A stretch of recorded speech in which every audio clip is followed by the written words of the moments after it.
Halo guys, seperti hasil polling buat ngebahas alur cerita baru, kita kan bakal punya dua proyek nih. Satu full action dan satunya action komedi. Nah, setelah pertimbangan yang panjang, hari ini tuh kita milih buat ngebahas Iblis Murim Butuh Psikolog. Ya emang ini bukan yang menang polling, tapi kita juga sih sekalian mau ngecoba bahas alur cerita genre Murim yang gak pernah dilakuin di channel ini. Kalau persoalan alur cerita komedi mah ini itu udah nggak ada obat guys, julukannya aja itu si tampan dari surga, padahal mukanya kan nggak ada ganteng-gantengnya sama sekali. Kekurangannya sih cuma satu ya, artnya tuh rada-rada old school tapi alurnya tuh mantep.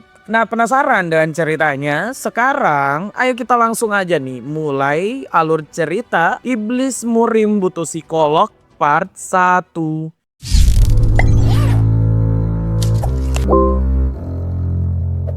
Cerita ini dimulai di sebuah tebing bernama Bottomless Cliff atau jurang enggak berdasar. Di sana tuh berdiri seorang pria dengan baju merah yang katanya dia tuh mengingat perjalanan hidupnya. Pria ini tuh katanya pernah memiliki mimpi besar untuk mendapat julukan atau mencapai ranah sebagai martial god atau dewa dari ilmu bela diri. Pria ini sebenarnya tahu kalau impian itu sih bisa jadi omong kosong ya. Namun dia tetap berlatih siang dan malam sepanjang hidupnya. Sayangnya, pas hidupnya menua kayak sekarang, pria ini tuh nggak mencapai ranah martial god guys. Makanya karena usahanya sia-sia, pria ini tuh selalu dipanggil sebagai seorang pria gila. Di tengah gumaman pria baju merah tersebut, seorang pria kemudian muncul dan memanggil pria baju merah dengan sebutan iblis gila. Nah, mulai sekarang kita panggil dulu nih pria baju merahnya sebagai iblis gila. Iblis gila ternyata tuh sedang diburu guys oleh sekte demonik, salah satu kultus terkuat di dunia Murim. Kesalahannya ya karena telah mencuri artefak bernama Heavenly Jade. Si iblis Murim tuh kemudian mengeluh kalau dia ini lagi punya cerita menarik, kok malah dipotong sih bang. Nah, pria baju hitam bilang dia tuh nggak peduli karena nasib si iblis gila itu udah ditentukan, yaitu dia bakal meninggal hari ini di tebing tersebut. Iblis gila kemudian mengeluarkan Heavenly Jade tuh dan bilang bakal langsung menjatuhkannya. Makanya si pria baju hitam tuh langsung tegang dan bilang, silahkan tuan lanjutkan ceritanya aja. Nah, iblis gila langsung melanjutkan dialognya. Katanya tuh dia rindu masa mudanya, masa keemasan, dimana tuh katanya dia dianggap berbakat dalam berbagai hal. Mulai dari pertarungan, permainan, strategi dan taktik, manipulasi, kebohongan. Bahkan katanya tuh dia kebal akan semua godaan. Mau itu godaan wanita kek, godaan uang kek, godaan alkohol kek. Pria baju merah ini bilang dia tuh bisa menahan semuanya.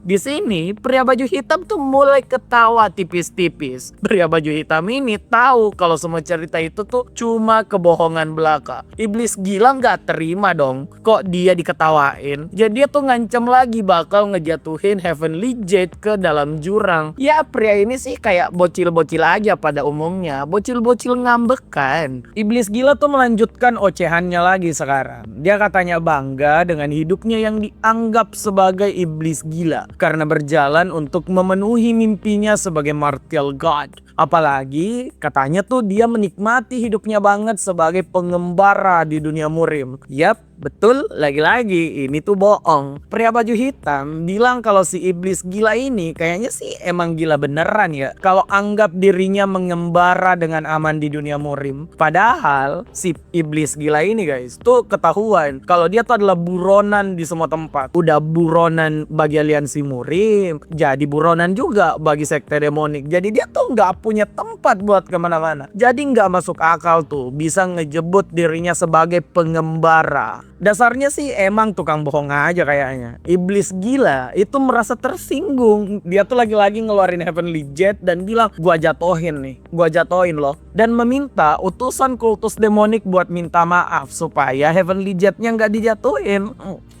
Dia yang bohong, orang lain yang minta maaf. Toksik bener mas, pantas jomblo sampai tua. Iblis gila kemudian tuh ngebahas Heavenly Jade sekarang. Kayaknya dia tuh udah males ya ngarang tentang jalan hidup dari tadi. Iblis gila bilang nih, kalau artefak ini pasti penting banget dong buat sekte demonik, sampai utusannya itu mau minta maaf di depan orang gila sambil menahan amarah. Ya hal ini emang kelihatan jelas banget. Iblis gila tuh kemudian bilang, gimana jadinya ya si pria baju hitam ini kalau si iblis gila beneran ngebuang Heavenly Jade ke dalam jurang. Pria baju hitam panik dan bilang, tenang dulu tuan, semuanya tuh bisa dibicarakan baik-baik. Di sini nih si iblis gila murka banget. Iblis gila tuh bilang, gimana bisa tenang coy, dia ini itu udah jadi buronan seumur hidupnya. Dan paling parahnya ya 2-3 minggu terakhir sejak dia itu diburu oleh sekte demonik karena Heavenly Jade. Pria ini ngaku dia tuh udah berminggu-minggu nggak tidur nyenyak, nggak makan enak, bahkan nggak bisa berak. Dari semua itu iblis gila tuh paling mempermasalahkan dia nggak pernah berak sama sekali. Bayangin guys, 3 minggu nggak berak tuh gimana rasanya coba. Nah iblis gila yang tersinggung dianggap emosi terus padahal cuma kebelet berak, langsung saja memakan artefak milik sekte demonik. Dengan tenang iblis gila ini bilang, wah rasanya seperti buah persik, kalau sekte demonik mau ambil ya biarin gua berak dulu dong. Utusan dari sekte demonik jelas langsung murka. Pria baju hitam ini langsung saja tuh menyuruh seluruh anak buahnya menyerang si iblis gila. Pria baju hitam ini nggak mau menunggu iblis gila berak dulu. Penyerangan dari sekte demonik langsung dimulai. Iblis gila tuh memasang kuda-kudanya. Pria ini sih emang bukan isapan jempol belaka. Dia itu berhasil mengatasi belasan orang seniman bela diri dengan tangan kosong. Iblis gila sampai bilang kalau dia nih nggak puas lawan keroco. Dan bagaimana kalau si pria baju hitam aja yang maju? Masa anak buahnya yang meninggoy? Iblis gila tuh nambahin kalau dia ini sedang lemah loh. Udah seminggu nggak makan, nggak tidur, nggak berak. Masa pria baju hitam ini takut buat maju sendiri? Pria baju hitam jelas langsung keprovok dan menyuruh anak buahnya buat mundur. Pria ini itu mau 1 lawan 1 melawan si iblis gila. Iblis gila tuh masang kuda-kudanya dengan benar. Pria ini tahu kalau semua bakal selesai dalam sekali serang. Dan cuma ada 1 dari mereka yang bakal selamat. Pria baju hitam kemudian menerjang dan si iblis gila juga ikutan ngelompat. Keduanya tuh bertukar satu serangan yang dahsyat banget dan menimbulkan ledakan besar. Saat ledakan terjadi, dari kejauhan sudah terlihat nih kalau iblis gila itu terlempar turun ke dalam tebing. Hal ini ngebuat panik si pria baju hitam. Gimana pun kan, si iblis gila udah nelen Heavenly Jade-nya. Jadi, si pria baju hitam ini langsung menyuruh anak buahnya turun ke tebing dan mencari jasad iblis gila. Pria ini tuh nggak menyangka kekuatan iblis gila bisa melukai tangannya begitu parah. Tapi dia kan juga nggak punya waktu buat berobat dan harus turun tebing sekarang juga mencari di mana Heavenly Jade yang udah dimakan oleh iblis gila. Iblis gila yang terjatuh tuh tentu saja nyesel ya dengan keputusannya mau 1 lawan 1 dalam kondisi nggak fit. Tapi ya mau gimana lagi? Pria ini tuh juga tahu kalau dia nggak punya tujuan pergi kemanapun. Pria ini kan buron seumur hidup. Kepuasannya sih cuma 1 ya di akhir hidupnya. Dia tuh sempat membuat panik sekte demonik di akhir hayatnya. Selebihnya mah hidup pria ini mah katanya penuh dengan penyesalan. Penyesalan paling besarnya itu bahkan terus dia sebut. Bukan karena nggak berhasil jadi martial god ya, tapi karena pria ini tuh ternyata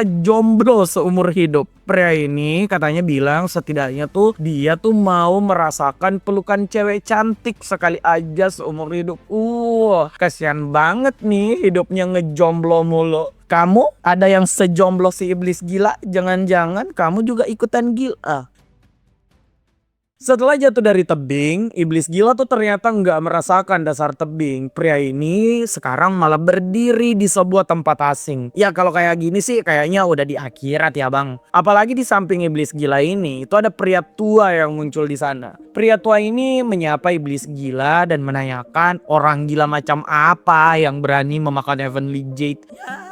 Orang gilanya kan ada di depan kakek. Kok kakek nanya? Kakek gila juga. Iblis gila tuh tahu kalau kakek di depannya juga bukan kakek-kakek biasa. Namun si kakek tuh malas basa-basi guys. Kakek ini menanyakan tentang Heavenly Jade dan menjelaskan sedikit tentang artefak tersebut. Heavenly Jade Ternyata tuh artefak yang menyimpan banyak sekali jiwa seniman bela diri di dalamnya. Siapa saja yang memakannya, katanya tuh bakal ditelan oleh kekuatan Heavenly Jade itu sendiri. Mulai dari makan minum yang harus dibagi dengan ratusan jiwa, sampai jumlah energi dalam yang luar biasa besar dan bisa mengamuk, membuat orangnya meninggal. Mendengar hal ini, apa iblis gila khawatir? Tentu saja enggak. Pria ini kan gedeng. Pria ini tuh malah bahagia dengerin kalau energi dalamnya bisa ngamuk. Katanya kalau ngamuk kan artinya energi dalamnya makin kuat. Persoalan mati itu urusan belakangan. Pria tua yang dengar hal ini sekarang ngerti kalau di depannya emang orang gak punya otak. Pria tua tuh langsung berwajah serius guys dan menanyakan alasan kenapa iblis gila memakan Heavenly Jade. Aura pria tua ini langsung berubah jadi begitu intimidatif. Makanya iblis gila tuh jadi tegang parah sekarang karena tahu dia nggak bakal bisa melawan. Iblis gila tahu tuh kalau kekuatan pria di depannya udah di luar nurul. Jadi iblis gila sih jujur aja ya kalau dia tuh makan Heavenly Jade karena dia itu mau ngebuat pemimpin kultus demonik kesal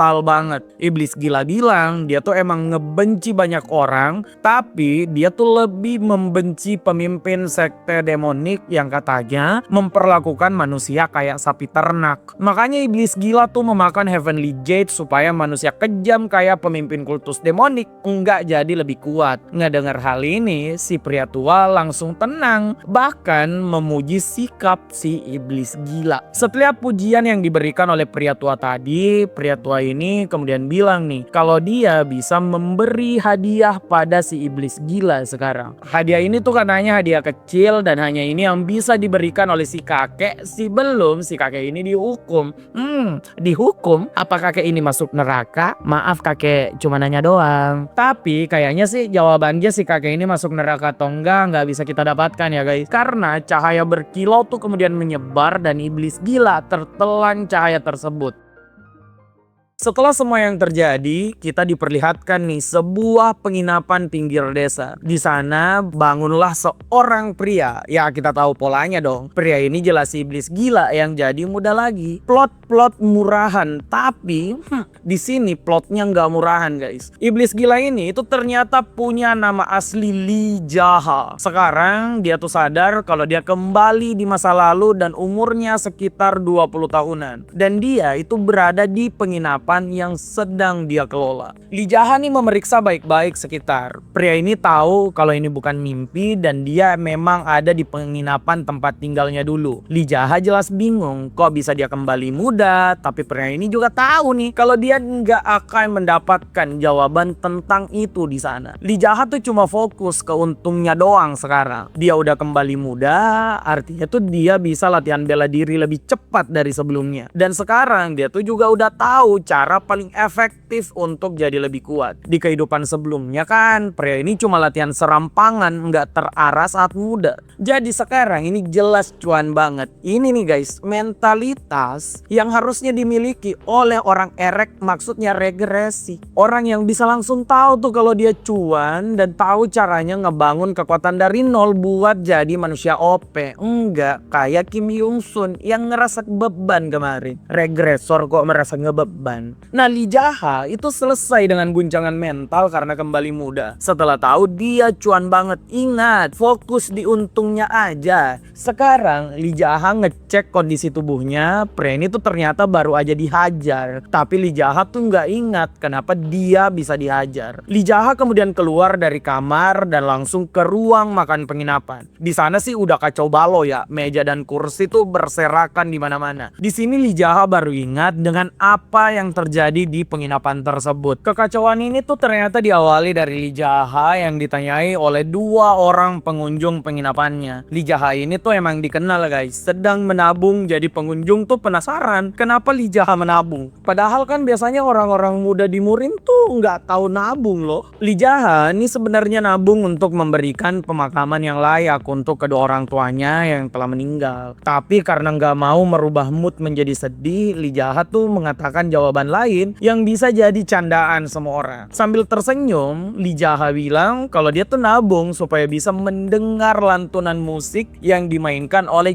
Chaehyang dari rumah hiburan Plum Blossom. Chaehyang nih adalah nama salah satu penghibur di sana yang paling terkenal sekarang. Oh jelas, bakal mahal banget tuh cuma untuk melihat wajah wanita tersebut, apalagi melihat dia bermain musik. Nah, siapa sangka nih guys, pernyataan inilah yang ngebawa masalah buat Lee Jaha. Setelah dua pelanggan Lee Jaha ini pergi, dua pria bangsat ini itu malah menyebarkan gosip yang enggak-enggak. Dua pria ini itu emang punya bibir lembek. Mereka tuh malah bergosip kalau Lee Jaha katanya tuh mau bobo dengan Chaehyang. Kebayang gak sih gosip ini gila bener? Orang bilang cuma mau dengerin musik, malah disebarin dan dituduh bilang mau bobo. Denger musik kan sama tidur tuh jauh beda banget katanya guys. Ya kayaknya sih emang dua orang bajingan ini emang budak karena telinga mereka itu sering diisi omong kosong pemerintah. Pemerintah murim ya, bukan di sini. Jangan macem-macem komennya guys. Lee Jaha tuh ingat banget setelah rumor tersebut menyebar, dia tuh kemudian dihajar oleh fans Chaehyang dan juga penginapannya tuh ikut dihancurkan. Fans cewek ini sih kayaknya nggak punya otak ya, keprovok cuma karena gosip. Jadi kalau kamu ngefans sesuatu guys, jangan kayak fans Chaehyang ini, udah goblok malah dipamerin. Lee Jaha tuh selesai mengingat semuanya dan itu katanya udah nggak penting lagi. Hal paling penting sekarang itu adalah menganalisa tubuh muda dari Lee Jaha. Makanya pria ini kembali dalam kamar dan memasang posisi meditasi. Lee Jaha tuh mulai melakukan kultivasi Journey Through of the Still Land. Kultivasi yang dia gunakan saat menjadi sang iblis gila. Saat kultivasi ini selesai, Lee Jaha terkejut banget dengan hasilnya. Dia kok punya ki dan jumlahnya banyak banget. Lee Jaha tuh merasa cuan bener sekarang karena harusnya tuh dia nggak punya ki sama sekali di umur itu. Makanya Lee Jaha meneruskan kultivasi yang dia lakukan.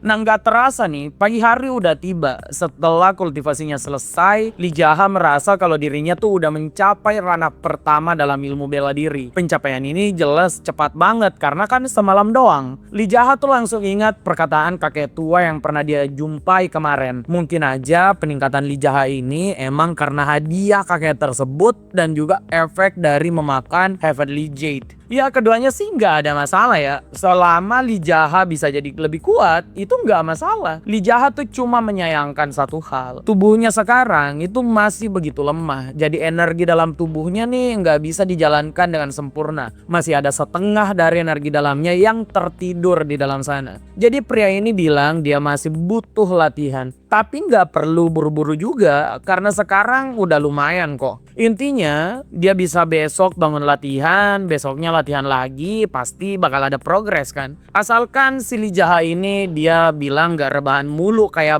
babi, pasti tuh bisa punya hidup yang lebih baik. Jadi konsepnya itu bener, jangan rebahan mulu. Setelah semua yang terjadi, Lee Jaha merasa kalau sekarang tuh udah waktunya sedikit mendapat udara segar. Pria ini tuh memulai jalan-jalan ke prefektur Ilyang. Saat berjalan di tengah kota, Lee Jaha tuh dengan instan jadi omongan semua orang. Ya karena gosip kemarin kalau Jaha ini mau bobo dengan Chaehyang. Padahal kan nggak bener ya. Dua orang penggosip itu tuh yang mau dihajar. Lee Jaha yang mendengar tiap sudut kota membicarakannya nih mulai marah. Apalagi saat pria ini sampai di depan rumah hiburan Plum Blossom, tempat Chaehyang dan tempat dia itu dihajar kemarin. Tepat di depan sana nih dia dihajar karena gosip nggak jelas yang disebarkan oleh dua pria bibir lembek. Lee Jaha tuh ingat betul gimana dia dihajar dan gimana wanita bernama Chaehyang menatapnya dengan sinis. Tiap kali ingatan itu kembali di kepala Lee Jaha, darahnya tuh kayak mau mendidih. Dalam kemarahannya yang begitu besar, Lee Jaha kemudian berhenti sejenak nih di depan rumah hiburan Plum Blossom. Di sana Lee Jaha lagi-lagi harus berhadapan dengan pria-pria problematik. Salah satu fans dari Chaehyang, pria ini tuh nggak ada angin, nggak ada petir, nggak ada hujan, langsung menuduh Lee Jaha yang enggak lagi. Pria ini bilang kalau Lee Jaha pasti berencana ngebakar rumah hiburan karena kemarin dihajar pengawal di sana. Lee Jaha sih santai aja ya. Lee Jaha Jaha tuh bahkan bingung dan menanyakan siapa nama pria tersebut, kok banyak urusan sih. Ya kayaknya sih pria ini punya mental sok penting ya, karena dia tuh tersinggung namanya nggak diingat oleh Li Jaha. Makanya dia menarik pedang dan mau langsung bertaruh. Tapi kemampuan pria ini sampah bener. Jaha tuh cuma butuh satu gerakan guys untuk membuat pria ini terkapar. Jaha merasa kalau pria tadi kayaknya cuma orang gila yang lewat, tapi udah membuat moodnya makin buruk. Ini persoalan mood. Dalam kondisi mood yang buruk banget, Li Jaha kemudian menatap dalam-dalam rumah hiburan Plum Blossom. Li Jaha tuh menghela napas dan bilang,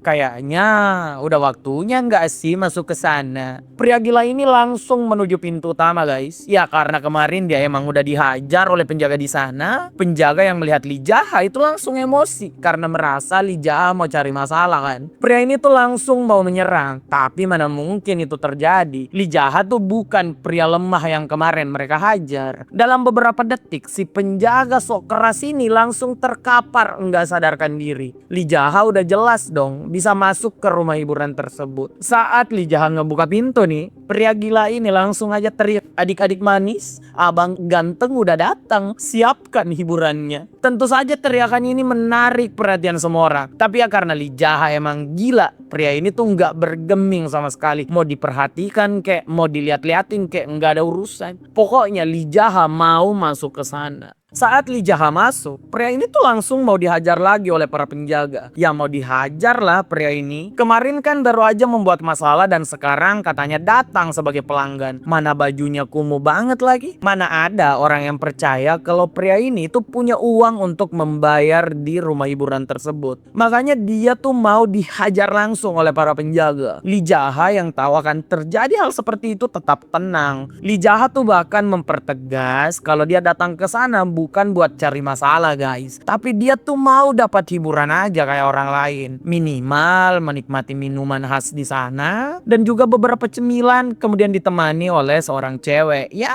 emang sih kedengarannya ngelunjak, makanya pria ini tuh makin mau dihajar. Tapi semua penjaga ini langsung berhenti. Seorang pria tuh kemudian menghentikan para penjaga. Pria ini bernama Cha Seung Tae, manajer dari rumah hiburan Plum Blossom. Cha Seung Tae ini bilang kalau semua orang harus chill guys. Pelanggan tuh tetap aja pelanggan. Mau dia orang kaya kek, orang susah kek, pokoknya semua tuh adalah pelanggan yang mereka cintai. Jadi kalau mau hiburan ya kita hibur dong. Satu kata dari Cha Seung Tae ini, keadaan langsung tenang. Setelah perintah Cha Seung Tae, Li Jaha tuh kemudian diarahkan ke lantai 2. Pria ini tuh udah sampai guys di ruang perjamuan yang kayaknya sih mahal ya. Pria yang mengawalnya kemudian bertanya ke Li Jaha mau minum dan makan apa. Dengan lantang dan sombong, pria ini bilang bawa aja semua makan dan minum paling mahal, anjay orang kaya. Ya karena emang kedengarannya songong, pengawal tersebut marah dong, tapi juga nggak bisa apa-apa selain menuruti perintah Li Jaha. Ingat, pelanggan kan raja di sana. Makan dan minuman pun sudah dihidangkan. Bukan cuma itu aja, di sana tuh juga ada satu cewek cantik. Cewek cantik ini nih kemudian menuangkan minuman untuk Li Jaha dan bilang kalau minuman itu tuh adalah minuman terbaik yang mereka miliki. Li Jaha tuh ternyata nggak ngegubris, padahal kita tahu mah kalau pria ini kan jomblo seumur hidup. Tapi Li Jaha nih menahan diri guys. Li Jaha tuh malah kelihatan cool dan bilang kalau dia tuh nggak butuh wanita tersebut di sana. Li Jaha menegaskan kalau dia tuh butuh Cha Hae-young. Cewek baju ungu ini itu memperingatkan Li Jaha untuk nggak cari masalah. Apalagi kan kemarin Jaha ini dihajar karena rumor tentang dia tuh mau bobo dengan Cha Hae-young. Li Jaha bilang dia nggak peduli dan dia tuh ngotot supaya Cha Hae-young itu dipanggil ke sana. Cewek baju ungu tersebut kemudian nggak bisa berkata apa-apa lagi dong. Dia tuh pamit dan bilang bakal berbicara pada Cha Seung Tae. Li Jaha yang di sana sendirian kemudian coba nih minum teh yang dihidangkan. Li Jaha bisa nebak nih kalau minuman yang diklaim paling mahal ini adalah minuman murahan. Li Jaha tahu persis kalau dia tuh mau diperas dan juga ditipu di sana.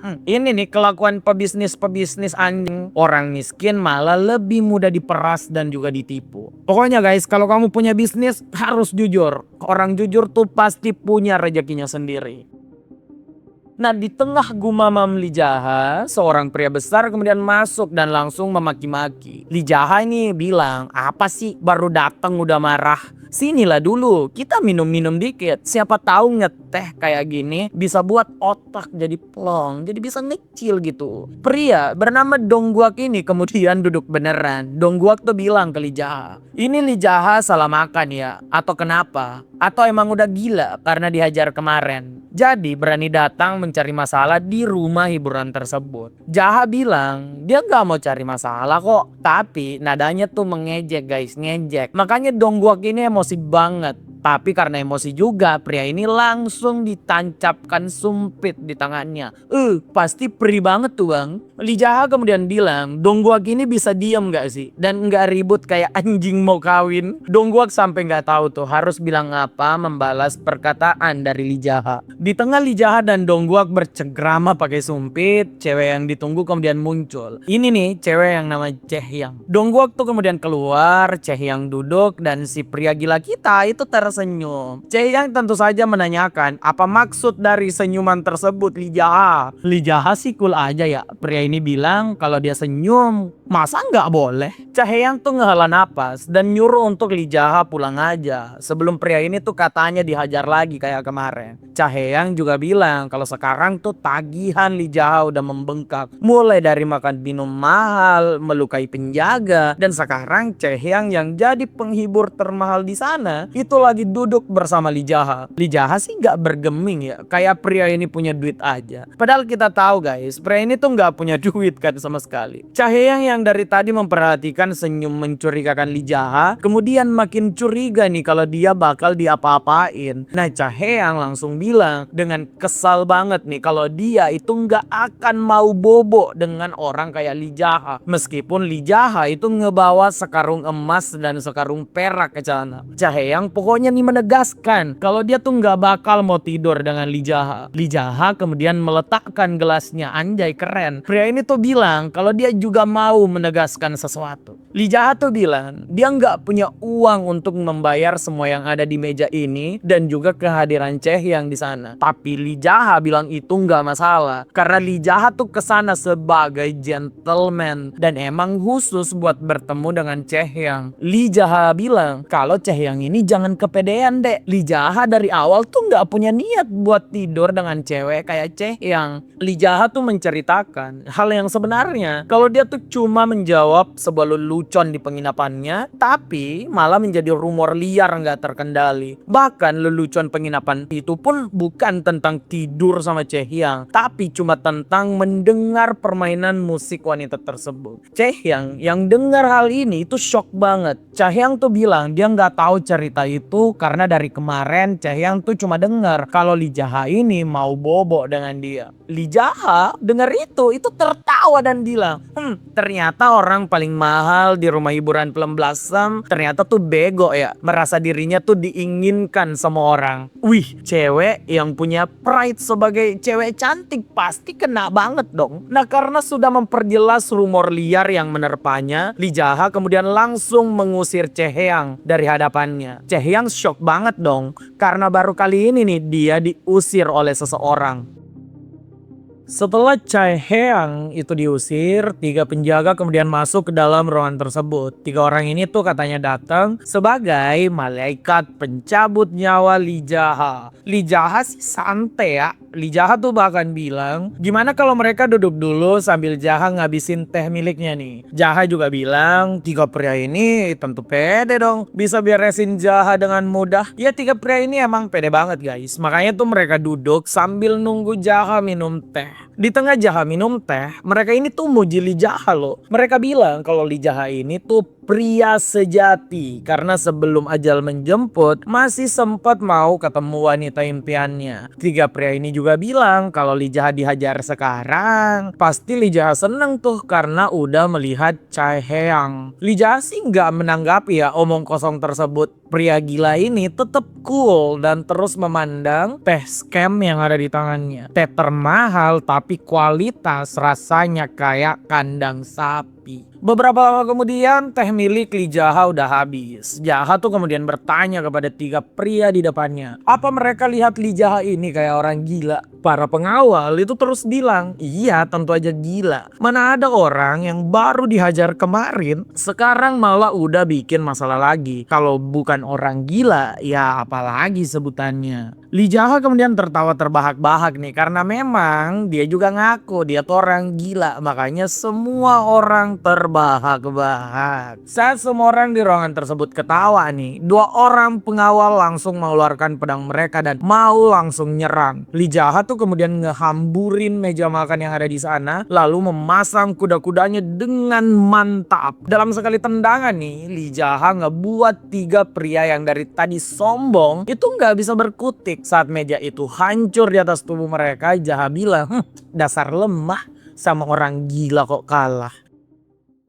Li Jaha yang ngehajar penjaga tadi sih tentu saja ya jadi tontonan semua orang. Cewek baju ungu yang pertama kali bersama Li Jaha juga ada di sana. Li Jaha nih dengan tegas mengatai cewek tersebut sebagai wanita tua. Bayangin tuh, cewek cantik diomongin sebagai wanita tua. Jaha itu juga minta buat dibawakan teh paling berkualitas di sana. Bukan kayak tadi teh yang dibawa tuh kayak tanya rasa kandang sapi guys. Jaha memperingatkan untuk cewek tersebut enggak menipunya lagi karena pria ini katanya tuh cukup gila sekarang. Cewek baju ungu tersebut sih kesal ya dipanggil wanita tua. Siapa sih cewek yang enggak kesel disebut tua? Entah kesel karena disuruh atau kesel karena emang dipanggil tua. Intinya cewek ini tuh pergi dari hadapan Li Jaha. Beberapa saat kemudian bukan es teh yang muncul di depan Jaha tapi malah Cha Seung Tae dan anak buahnya. Li Jaha sih ngecil banget ya dan bilang, oh Babang Tampan Cha Seung Tae datang. Cha Seung Tae nggak ngebalas ya dan memperhatikan kalau anak buahnya itu emang udah dihajar oleh Li Jaha. Cha Seung Tae malah menanyakan, apakah Li Jaha ini udah gila mengacau kayak sekarang? Apa Li Jaha nggak takut mati nih? Li Jaha kemudian tersenyum dan cuma menertawa Cha Seung Tae. Seung Tae yang dianggap abang-abangan di sana jelas emosi dong, kok diremehin? Cha Seung Tae nih nggak mau kehilangan harga dirinya sebagai abang-abangan di rumah hiburan Plum Blossom. Makanya pria ini tuh maju buat menyerang. Ya tapi sayang banget serangannya tuh nggak guna sama sekali. Li Jaha tuh bisa ngehindar dengan sangat mudah. Bahkan Li Jaha nih mendaratkan serangan tepat di wajah Cha Seung Tae. Cha Seung Tae tuh sampai terluka di depan anak buahnya. Cha Seung Tae makin marah dong. Cha Seung Tae kemudian coba mau menarik pedangnya. Di sini Li Jaha ngebuka mulutnya. Li Jaha bilang nih, gimana kalau Mas Cha Seung Tae nih nggak bertindak bodoh? Sekali aja deh seumur hidupnya. Li Jaha tuh memperingatkan kalau sampai pedang Cha Seung Tae lepas dari sarungnya, maka Cha Seung Tae bakal melihat neneknya yang udah meninggal. Bayangin tuh, diancem lihat nenek yang udah meninggal. Nah, Cha Seung Tae yang ngedenger hal tersebut awalnya merasa tuh itu cuma ancaman omong kosong doang. Baru aja kemarin kan pria ini dihajar oleh anak buah Cha Seung Tae. Tapi Cha Seung Tae juga nggak bisa gegabah. Aura dari Li Jaha ini nggak bisa dibohong. Pria ini tuh berbahaya banget. Cha Seung Tae yang enggak bergerak memberi space pada Li Jaha untuk bicara. Li Jaha bilang kalau Cha Seung Tae ini pasti nggak bodoh dong dalam menilai situasi. Mulai dari Li Jaha ngehajar penjaga pintu, ngehajar Dong Huak, sekarang ngehajar 3 penjaga banyak bacot sampai melukai Cha Seung Tae kan. Li Jaha bilang Cha Seung Tae nggak mungkin dong sedongong itu merasa kalau ini semua kebetulan doang. Kalau Cha Seung Tae emang pintar sih pasti Cha Seung Tae tahu kalau Li Jaha adalah orang berbahaya. Jadi Li Jaha menegaskan nih, pilihan tetap ada di tangan Cha Seung Tae sekarang. Mau cabut pedangnya dan ketemu neneknya yang udah meninggal, siapa tahu kangen kan? Atau ngecil di sana dan ngobrol santai dengan Li Jaha. Cha Seung Tae tahu kalau dia tuh punya pilihan. Cha Seung Tae kemudian membubarkan para pengawalnya, menyuruh seseorang membersihkan semua hal di sana, dan Cha Seung Tae juga bilang ke Li Jaha buat mengampuni 3 penjaga yang udah dia hajar. Li Jaha sih nggak ada masalah ya. Jadi dia memang memberikan itu kepada Cha Seung Tae. Biarlah 3 penjaga tadi diobati kawan-kawannya.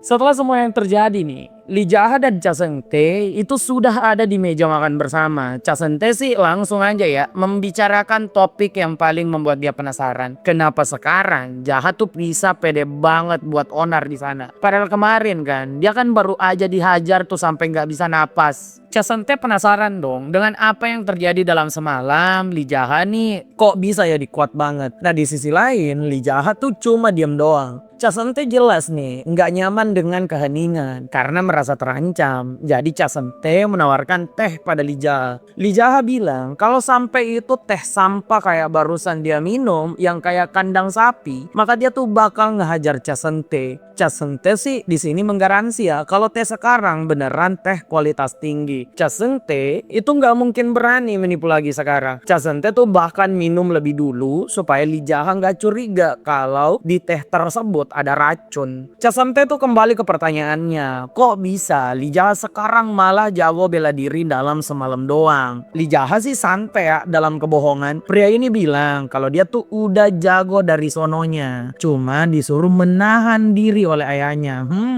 Cha Seung-tae yang emang pintar tahu tuh kalau itu semua cuma kebohongan doang. Tapi Cha Seung-tae juga mana mungkin berani sih nuduh Lee Jaha di depan muka Lee Jaha sendiri. Jadi Cha Seung-tae tuh ngubah topik. Seung-tae itu meminta maaf karena perlakuan kasar anak buahnya tadi. Lee Jaha langsung jujur kalau dia tuh kesel karena permintaan maaf itu jelas enggak tulus. Jadi Lee Jaha tuh memberi pilihan lagi ke Cha Seung-tae, mau minta maaf dengan tulus atau tulang Cha Seung-tae tuh patah jadi beberapa potong. Cha Seung-tae menatap sinis sih di sini. Tapi beberapa detik kemudian Cha Seung-tae tuh bersujud guys. Ampun ketua. Ya siapa yang nggak takut ya dengan orang nggak waras yang tiba-tiba jadi overpower? Ya siapapun jadi takut lah. Nah saat Cha Seung-tae sujud, muncullah cewek yang jadi alasan kedatangan Lee Jaha, Chae Hae-yang. Chae Hae-yang nih nggak nyangka ya kalau dia tuh bakal melihat abang-abangan rumah hiburan tersebut berlutut di depan Lee Jaha. Chae Hae-yang nggak punya waktu nih buat merespon karena Cha Seung-tae udah memanggilnya untuk masuk. Cha Seung-tae kemudian bilang, Chae Hae-yang mendekat dong ke sini buat menuangkan abang-abangan ini teh. Chae Hae-yang ini sampai kikuk guys dan dimarahi oleh Cha Seung-tae. Seung-tae bilang tuang minumannya tuh bukan untuk Seung-tae tapi untuk Lee Jaha. Ya Chae Hae-yang jelas dong melakukan yang dia perintahkan. Saat menuang minum untuk Lee Jaha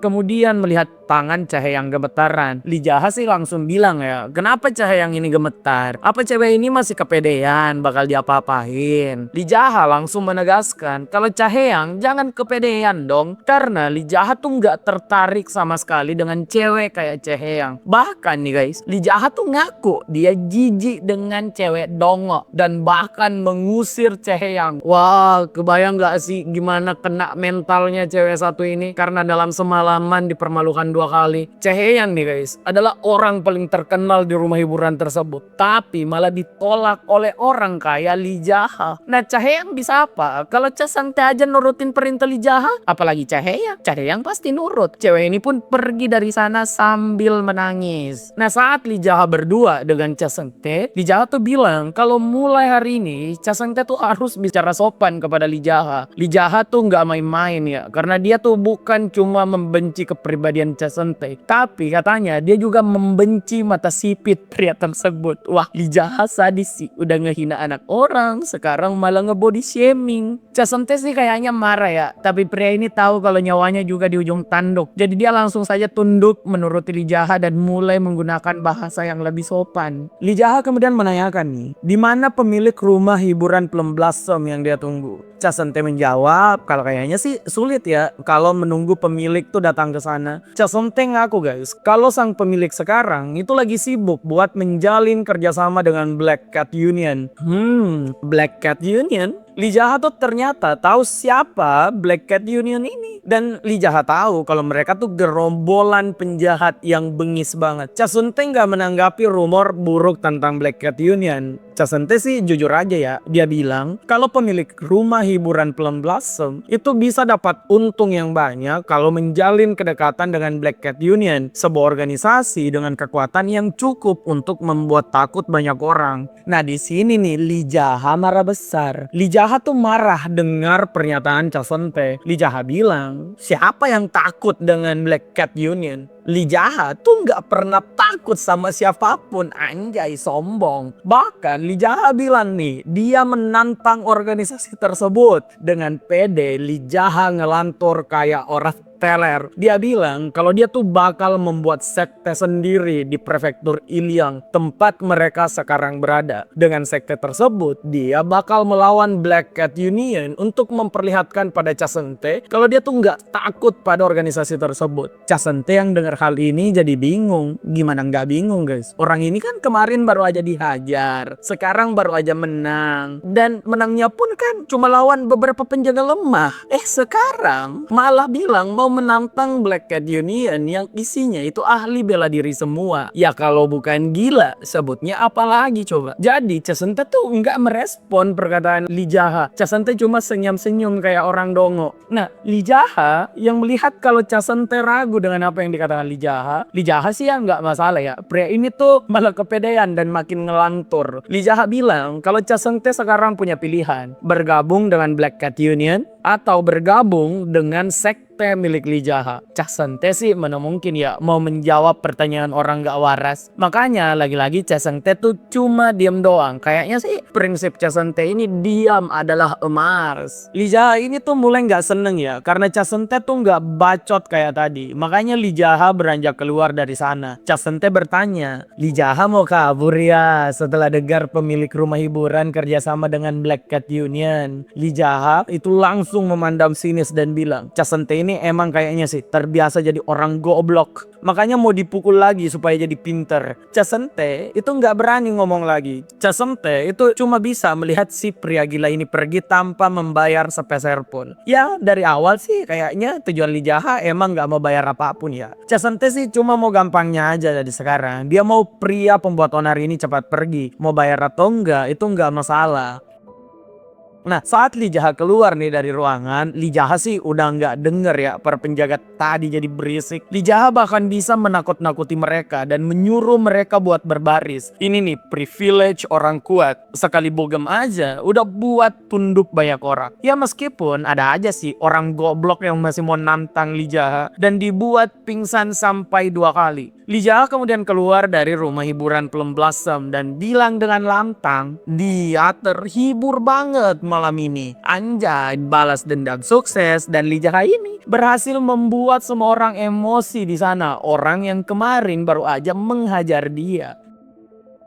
Saat Li Jaha nih pergi dari Plum Blossom dan menyusuri jalan di prefektur Iliang, Li Jaha tuh melewati pandai besi di sana yaitu Dragon Head Blacksmith. Li Jaha baru ingat kalau dia tuh kan mau bertarung melawan Black Cat Union dan antek-anteknya. Jadi dia itu butuh dong senjata baru. Makanya Li Jaha masuk ke sana dan bertemu dengan Guak Yonggai, wakil master dari Dragon Head Smith. Guak Yonggai yang mengenal Jaha sebagai pelayan menanyakan apa yang Jaha mau beli, pisau dapur kah atau sabit buat mencari rumput. Li Jaha langsung ngaku kalau dia nggak butuh semua itu. Li Jaha sekarang katanya butuh senjata. Pokoknya tuh semacam pedang ringan, cambuk atau dagger tajam juga nggak masalah. Li Jaha juga ngaku kalau dia tuh mau bertarung dalam waktu dekat melawan orang-orang yang dianggap sebagai ahli bela diri mahir. Guak Yonggai yang mendengar ini merasa kalau Jaha emang gila karena dihajar kemarin. Pokoknya semua orang tuh tahu kalau Li Jaha kemarin dihajar sampai susah napas. Makanya banyak orang yang merasa Li Jaha jadi gila karena itu. Ya tapi prinsip di prefektur Iliang itu sama aja dimanapun tempatnya. Pelanggan ya pelanggan. Jadi harus dihormatin. Gimanapun bentuknya orang itu adalah pelanggan guys. Guak Yonggai kemudian menyuruh anak buahnya ngambil 3 senjata yang diinginkan oleh Li Jaha. Nah saat anak buah Guak Yonggai pergi, Guak Yonggai tuh malah menanyakan, kenapa skill memasak Li Jaha nih buruk banget? Padahal mie ayam penginapannya tuh legendaris di tangan kakek nenek Jaha. Jaha sih cuma bilang ya, kalau passionnya tuh dia bukan memasak mie ayam. Jadi nggak usah diungkit-ungkit lagi. Anjay, Li Jaha nih cosplay Gensi banget. Dikit-dikit ngomongin passion, asik. Passion bro.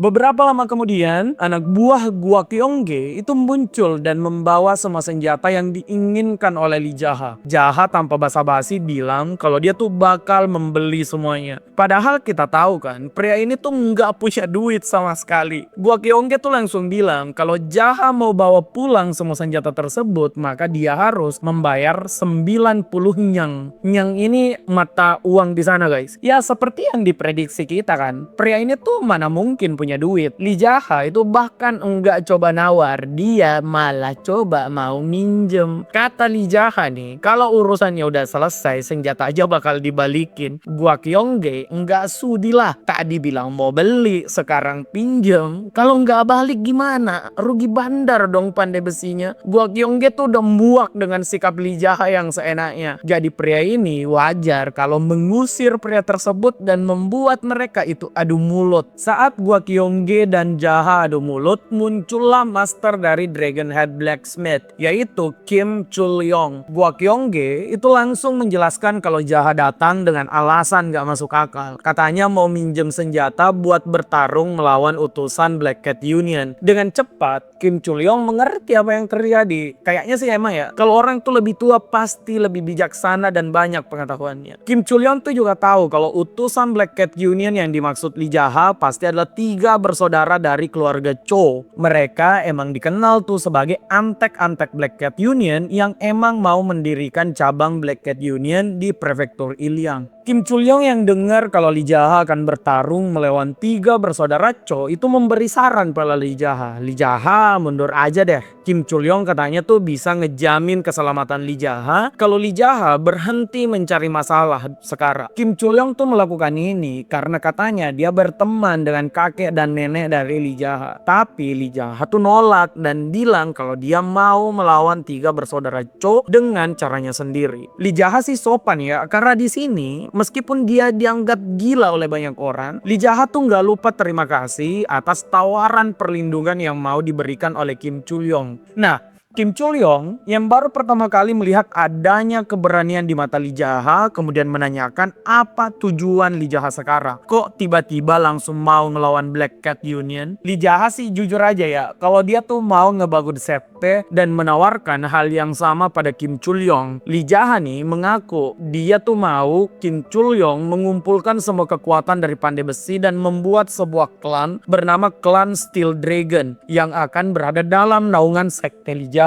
Di sini Kim Chul-yong heran, sejak kapan nih pria cupu yang dianggap sampah oleh semua orang itu malah punya tujuan ngebuat sekt bahkan membawahi beberapa klan. Lee Jaha mengungkapkan kalau dia nih serius bakal membuat sekte yang membawahi beberapa klan. Dasarnya tuh simple, Lee Jaha nggak mau orang-orang di prefektur Ilyang yang dia tempati itu didiskriminasi oleh orang jahat dan bengis seperti orang-orang dari Black Cat Union dan antek-anteknya. Contohnya nih, 3 bersaudara keluarga Cho yang mau mendirikan cabang Black Cat Union. Jika cabang tersebut terbentuk, Lee Jaha tuh bisa ngegaransi kalau 3 bersaudara Cho bakal menarik pajak seenak jidat mereka dan menyiksa banyak usaha di prefektur Ilyang. Menarik pajak seenak jidat dan menyiksa UMKM? Wow, gerakan salah satu pemerintah. Tapi bukan di sini dong. Nah, balik lagi ceritanya, makanya tuh Lee Jaha mau ngebuat sekte untuk melawan bajingan kayak 3 bersaudara Cho dan Black Cat Union yang jadi backingan mereka. Secara garis besar, Lee Jaha ini emang punya tujuan mulia loh. Dia tuh mau ngebentuk sekte yang adil untuk semua orang dan memberi keamanan yang sah dan dinikmati semua orang. Bayangin tuh, mau tempat adil dan aman. Ini mah lebih baik ya daripada pemerintah di suatu negara antah berantah yang cuma tahu narik pajak dan juga korupsi. Tapi jelas bukan di sini, di negara yang jauh di sana. Nah, Lee Jaha tuh melanjutkan penjelasannya guys. Lee Jaha bilang dia tuh nggak hanya akan mengajak para pandai besi. Sekte yang akan dibuat Lee Jaha itu akan memuat berbagai klan. Para arsitek dan pekerja bangunan akan berada dalam klan Cuk, pandai besi di klan Steel Dragon, kemudian rumah hiburan menjadi klan Rebirth. Untuk pekerjaan lainnya akan berada di bawah komando Lee Jaha sendiri. Setelah mendengar penjelasan dari Lee Jaha, semua orang terdiam kan? Ya wajar sih mereka diam. Siapa coba orang yang bisa merespon perkataan orang yang kemarin tuh cuma gelandangan biasa, sekarang malah punya mimpi membuat sekte yang ideal untuk semua orang. Ini kayak denger bocah SMP ngelantur jadi presiden. Tapi kan orang orang-orang yang emang punya niat paling murni untuk memperbaiki semuanya kan tuh biasanya emang disebut orang gila. Jadi orang kayak Lee Jaha ini nggak boleh diremehin. Nah, Lee Jaha itu nggak membiarkan keheningan lama terjadi. Dengan wajah serius, pria ini bilang kalau sekte yang akan dia bangun tuh bakal membuat kesinambungan dan saling menguntungkan untuk semua orang. Nggak ada pajak, nggak ada klan yang punya posisi lebih tinggi daripada klan lainnya. Pokoknya semuanya tuh setara, senasib, sepenanggungan. Pokoknya ideal banget deh. Lee Jaha juga ngegaransi kalau dengan tangannya sendiri dia nggak akan membiarkan setitik pun uang yang mereka hasilkan dengan keringat sendiri direbut secara semena-mena. Kim Chul Yong yang denger ini sampai bergumam, mimpi sekte Lee Jaha emang gila, tapi itu cocok sih untuk bocah kayak Lee Jaha. Kim Chul Yong kemudian menanyakan apa nama sekte itu nantinya kalau beneran berdiri. Dengan lantang Lee Jaha bilang sekte itu adalah milik semua orang-orang rendah, orang-orang kotor, dan orang-orang dikecilkan, yaitu sekte Hao. Kim Chul Yong itu jujur aja guys, mengungkapkan kalau dia tuh tertarik dengan ide Lee Jaha. Tapi dia tuh nggak bisa berbicara lebih jauh karena semua emang masih omong kosong sekarang. Apalagi Lee Jaha ini kan sekarang jadi target oleh 3 bersaudara Cho dan juga Black Cat Union. 3 bersaudara ini kan dikenal sebagai ahli bela diri mumpuni di prefektur Iliang. Jadi Kim Chul Yong itu baru mau bicara tentang sekte Hao jika Lee Jaha berhasil selamat dari 3 bersaudara Cho. Lee Jaha dengan percaya diri bilang kalau dia tuh pasti bakal menang dan kembali ke depan Kim Chul Yong dengan selamat dan membicarakan tentang sekte Hao. Kim Chul Yong yang melihat Lee Jaha begitu percaya diri kemudian memerintahkan nih seluruh anak buahnya untuk memberikan senjata yang Lee Jaha inginkan. Lee Jaha tersenyum dan bilang Kim Chul Yong tidak akan menunggu lama. Setelah semua yang terjadi, saat malam hari tiba, Lee Jaha tuh udah ada di kamarnya. Di penginapan miliknya tersebut juga udah mulai terdengar keributan. Saat Lee Jaha keluar, dia tuh udah melihat kalau anak buah dari Black Cat Union sudah gali-gali tanah di depan rumah Lee Jaha. Di sana sih juga udah duduk ya saudara kedua dari Cho bersaudara, yaitu Choi Igul. Choi Igul langsung saja bilang dia tuh udah menunggu lama dan menyuruh Lee Jaha duduk di sana. Pria jambang monyet ini kayaknya emang sengaja sih cari perkoro. Saat Lee Jaha duduk, Cho Igul itu bilang kalau dia sedang super kesal karena Lee Jaha membuat onar di rumah hiburan Plum Blossom. Kata Cho Igul, hari ini tuh harusnya adalah hari terbaik untuk mereka, Cho bersaudara. Karena tuh mereka udah mendapat izin untuk membuka cabang Black Cat Union di prefektur Iliang. Katanya mereka tuh udah bisa kaya raya dalam sekejap dengan menarik pajak dari warga di sana. Tapi karena Lee Jaha, si kembar Cho sekarang punya tugas buat membereskan Lee Jaha dulu sebelum mereka boleh mendirikan cabang Black Cat Union secara resmi. Setelah mengungkapkan kekesalannya pada Lee Jaha, Cho Igul itu bilang kalau dia sekarang masih mau bermurah hati nih. Jika Lee Jaha punya 3 alasan supaya nyawanya diampuni oleh Cho Igul, maka Cho Igul akan membiarkan Lee Jaha pergi dari sana. Batas waktu yang diberikan Cho Igul adalah sampai anak buah pria ini selesai ngegali lubang kubur untuk Lee Jaha.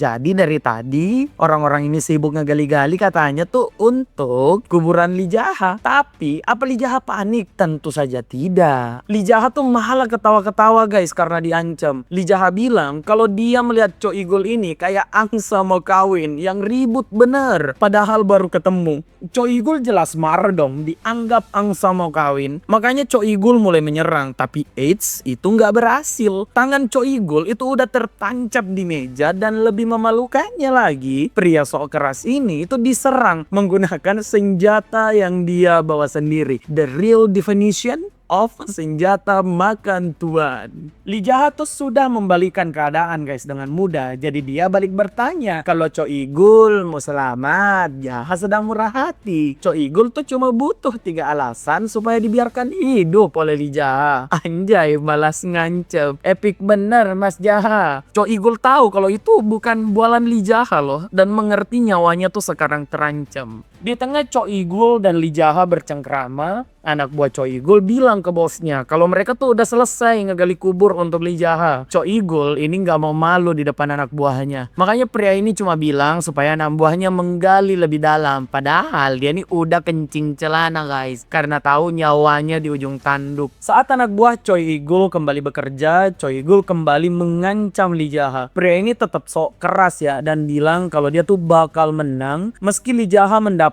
pencerahan. Tapi ini cuma omong kosong doang. Saat Choi Igul menyerang, pria ini tuh diserang balik secepat kilat sampai enggak sadar kalau tangannya tuh udah ketancap di meja. Lee Jaha di sini memperjelas posisinya. Kata Lee Jaha, kalau mau selamat mah gampang. Kan Jaha tadi udah bilang, alasan masuk akal aja. Daripada ribet bertarung kayak gini kan keduanya capek. Choi Igul itu merasa diancam dan diremehkan. Di sini Choi Igul tuh malah ngebacot kalau dia tuh adalah salah satu dari 3 kembar Cho dan utusan Black Cat Union. Katanya kalau Lee Jaha macam-macam pada Choi Igul, maka Lee Jaha akan menemui ajalnya di depan saudara Choi Igul dan juga Black Cat Union.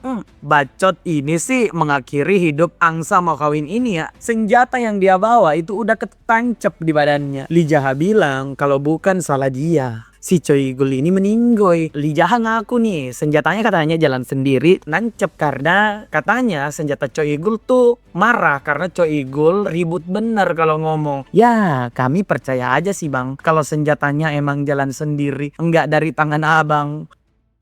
Nah, selesai membereskan Choi Igul, Lee Jaha tuh sekarang mengurus bawahan Choi Igul yang masih sibuk menggali. 3 orang ini sih kaget setengah mati ya, karena bosnya udah tidur nyenyak di sana. 3 orang ini kayaknya emang jauh lebih lemah, makanya dia nurut tuh apa kata Lee Jaha. Lee Jaha langsung menyuruh mereka membuka topeng mereka. Saat Lee Jaha periksa, pria ini tahu kalau mereka tuh bukan dari prefektur Ilyang. Lee Jaha kemudian bertanya, mereka ini bagian dari Black Cat Union atau bukan? 3 orang ini ngaku kalau mereka tuh nggak ada hubungan dengan Black Cat Union. Mereka tuh katanya cuma perantau doang dan bekerja di bawah Choi Igul sebagai bawahan. Lee Jaha percaya aja nih karena emang dia merasa nggak terancam sama mereka bertiga. Kan gitu, mana mungkin sih singa terancam sama tikus. Jadi Lee Jaha bilang kalau mereka bisa selamat asalkan menggunakan lubang yang mereka gali buat Choi Igul. Setelah itu mereka boleh pulang kampung. Ya, karena 3 orang ini emang gak punya ikatan apapun dengan Choi Igul, makanya mereka sih lebih milih ya memasukkan Choi Igul dalam lubang yang mereka gali lalu pulang ke kampung halaman mereka. Kecuali 1 orang sih. 1 orang ini tuh hidupnya agak ngenes guys. Dia tuh gak punya tempat untuk pulang. Jadi dia tuh malah mendatangi Jaha dan meminta agar bisa bekerja di penginapan Jaha. Jadi koki kakaknya juga gak masalah. Ya karena skill memasak Jaha ini emang ampas banget, makanya tuh Jaha menerima pria tersebut jadi koki buat penginapannya. Dan hitung-hitung Jaha tuh berharap pria ini bisa membangkitkan resep mie ayam kakek neneknya yang legendaris. Lee Jaha kemudian masuk ke dalam penginapan. Nah, di sana Lee Jaha sadar kalau ternyata udah ada orang lain di penginapannya. Orang tersebut itu ternyata Cha Seung Tae yang katanya tuh datang karena penasaran dengan hasil pertarungan dari Lee Jaha dan juga Choi Igul. Ya Cha Seung Tae ngaku ya kalau Lee Jaha tuh emang udah kuat banget. Jadi tadi tuh bahkan bukan pertarungan. Lee Jaha tuh lebih kayak mirip bermain dengan angsa yang udah mau dia masak. Nah, Cha Seung Tae di sini juga ngaku guys kalau dialah yang ternyata membuat Choi Igul dan saudaranya mengincar Lee Jaha. Cha Seung Tae dengan berani mengaku kalau dia menyiapkan hal itu untuk mengetes kekuatan Lee Jaha. Nah, bukan cuma itu, Cha Seung Tae juga melakukannya supaya dia terlepas dari kekacauan yang terjadi di rumah hiburan Plum Blossom. Cha Seung Tae di sini itu muji dirinya sendiri dan bilang dia pinter dan berguna kan, bisa buat strategi di mana dia bisa ngetes Lee Jaha dan juga melepaskan diri dari tanggung jawab rumah hiburan. Intinya Cha Seung Tae ini mau diakui otaknya oleh Lee Jaha. Lee Jaha sih cuma menghela napas ya mendengar ocehan dari Cha Seung Tae. Cha Seung Tae kemudian lanjut ngebacot nih guys. Pria sipit ini bilang, apa yang akan dilakukan Lee Jaha dengan saudara dari Choi Igul? Lee Jaha nih ngejawab dengan simpel, yaitu dia tuh bakal ngeberesin 2 lainnya kayak ngeberesin Choi Igul. Ya, mempertemukan mereka dengan neneknya di akhirat kan terdengar menarik. Nah, Lee Jaha mengambil jalan membereskan mereka karena Lee Jaha merasa kalau Cho bersaudara tuh bakal membuat prefektur Ilyang makin menderita. Cha Seung Tae yang dengar rencana ini mengingatkan Lee Jaha kalau dua bersaudara Cho tuh adalah pendekar berbahaya. Utamanya si kakak tertua bernama Cho Il-sum. Tapi denger ini apa Lee Jaha takut? Ya enggak lah. Lee Jaha tuh malah mengalihkan pembicaraan. Dia tuh nggak mau bicara tentang orang lemah katanya. So kuat banget. Nah pria ini bilang kalau dia nih lagi lapar dan katanya nggak punya uang. Jadi Lee Jaha itu minta Cha Seung-tae buat pergi beli cemilan untuk mereka berdua. Ya benar. Mentalitas orang gila banget kan. Udah nggak punya duit, minta ditraktir. Sekarang nyuruh yang punya duit buat pergi beli. Kalau punya teman mental kayak Lee Jaha ini guys, tinggalin aja bre, tinggalin bre. Nah Cha Seung-tae ini sebenarnya mau nolak atau setidaknya tuh tetap melakukan perintah asal diberi uang. Makanya Cha Seung-tae bilang, gua pergi beli tapi uang abang. Lee Jaha tuh menegaskan kalau penginapan kumuhnya ini udah mau roboh loh karena nggak punya duit. Kok Cha Seung-tae ini tega mau ngambil uang orang miskin? Ya tadi minta ditraktir, sekarang play victim. Mantap mas, mantap. Lanjutkan mentalitasmu itu. Cha Seung-tae kemudian nggak tahu ya harus berkata apa. Tapi Cha Seung-tae yakin kalau Lee Jaha nih emang akan membalikan nasib prefektur Ilyang dalam waktu dekat. Makanya Cha Seung-tae yang punya otak lumayan pinter menurut aja dan keluar buat membeli cemilan. Nah saat Cha Seung-tae mulai berangkat nih guys, Lee Jaha malah makin ngelunjak dan ngatain Cha Seung-tae ini jalan kayak siput. Kalau jalan kayak gitu pas Cha Seung-tae sampai bawa makanan, Lee Jaha udah busung lapar. Ya Lee Jaha ini emang keterlaluan sih ke Cha Seung-tae, udah ngehajar anak orang, sekarang dia malak buat dibelikan makanan, tapi pas mau dibeliin malah ngehina anak orang kayak siput katanya. Gimana Cha Seung-tae nggak gedek? Cha Seung-tae ini cuma tahu diri kalau dia melawan tuh dia bisa dipatahin jadi 30. Makanya dia sekarang mau menurut ke Lee Jaha karena Cha Seung-tae nih punya prediksi Lee Jaha adalah orang paling berguna di prefektur Ilyang sekarang. Menjilat dikit nggak masalah katanya.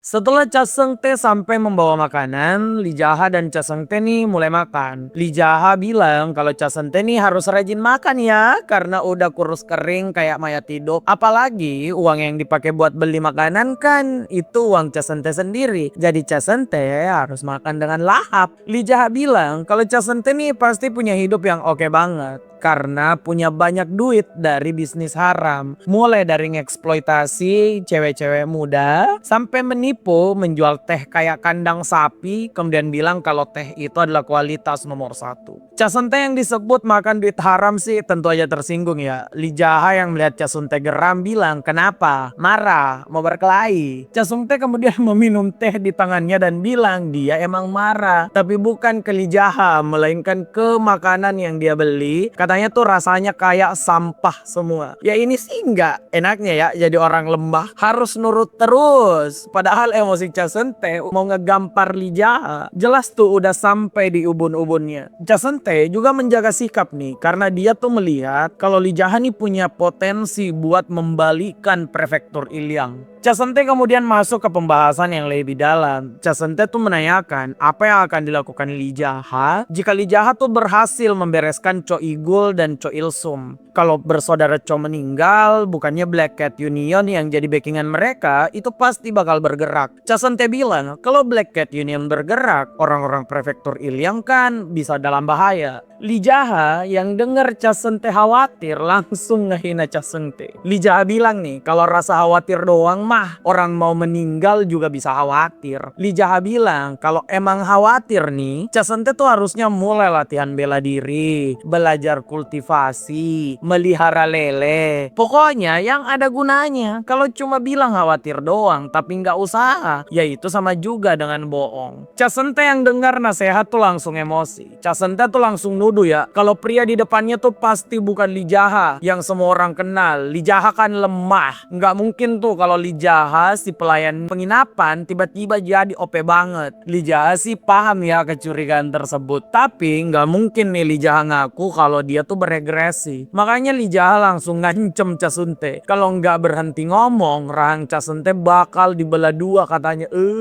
Sakit banget tuh kalau kejadian. Makanya Cha Seung-tae langsung tenang dan menanyakan rencana Lee Jaha aja. Lee Jaha nih kayaknya emang terbuka banget ya ke Cha Seung-tae. Lee Jaha bilang kalau dia tuh selesai makan, dia bakal langsung ke lokasi Cho Il-sum. Lee Jaha tuh bakal ngeberesin pria tersebut lebih dulu karena si bungsu Cho Sampyung kan nggak tahu di mana. Cha Seung-tae ngejawab dengan santai kalau Cha Seung-pyung katanya tuh bakal kembali ke prefektur Ilyang dalam beberapa jam. Nah, denger hal ini Lee Jaha bilang gimana kalau mereka bagi dua aja. Lee Jaha ngelawan Cho Il-sum, Cha Seung-tae lawan Cho Samyung. Di sini Cha Seung-tae sih emang kelihatan banget ya lemahnya. Kalau dia kuat nih, dia pasti terima dong tawaran tersebut supaya dia kelihatan berguna kan. Nah, Cha Seung-tae tuh malah nolak dengan berbagai alasan. Matanya sakit lah, paru-parunya panuan lah, kakinya lemes lah. Di sini Lee Jaha cuma menghela napas karena dia emang tahu Cha Seung-tae nih emang gak ada bakat sama sekali buat bertarung. Tapi bukan berarti pria sipit ini gak guna sama sekali. Lee Jaha tuh melihat kegunaan otak milik Cha Seung-tae dan juga kecakapan pria ini mengatur rumah hiburan. Lee Jaha tuh bakal memanfaatkan hal tersebut nantinya. Lee Jaha langsung menanyakan apa Cha Seung-tae ini bisa ngatur 3 rumah hiburan yang ada di prefektur Ilyang. Lee Jaha jujur aja kalau rumah hiburan itu emang terkadang membawa stigma negatif sebagai tempat hiburan esek-esek. Tapi Lee Jaha juga nggak bisa menampik kalau di sana tuh ada banyak orang yang nyari duit. Makanya Lee Jaha mau kalau dia nantinya ngebuat sekte Hao di prefektur Ilyang. Lee Jaha tuh mau banget memperbaiki regulasi rumah hiburan, ya dimana rumah hiburan ini nggak ada lagi eksploitasi perempuan muda, apalagi tuh penculikan anak gadis orang. Karena emang ya guys, di zaman itu katanya nyulik anak orang buat jadi penghibur itu banyak banget kejadian. Nah, Lee Jaha nggak mau hal itu terjadi. Kemudian Lee Jaha juga bilang jualan teh di sana itu nggak boleh bohong. Rasa kandang sapi ya harus murah, nggak boleh disebut teh kelas 1 supaya jadi mahal. Pokoknya rumah hiburan tuh harus berubah dari tempat berbagai macam penipuan dan tindak kriminal jadi tempat mencari nafkah yang jujur bagi semua orang. Bahkan Lee Jaha bilang nih kalau ada yang mau pulang kampung karena nggak nyaman kerja di sana itu harus dipulangkan.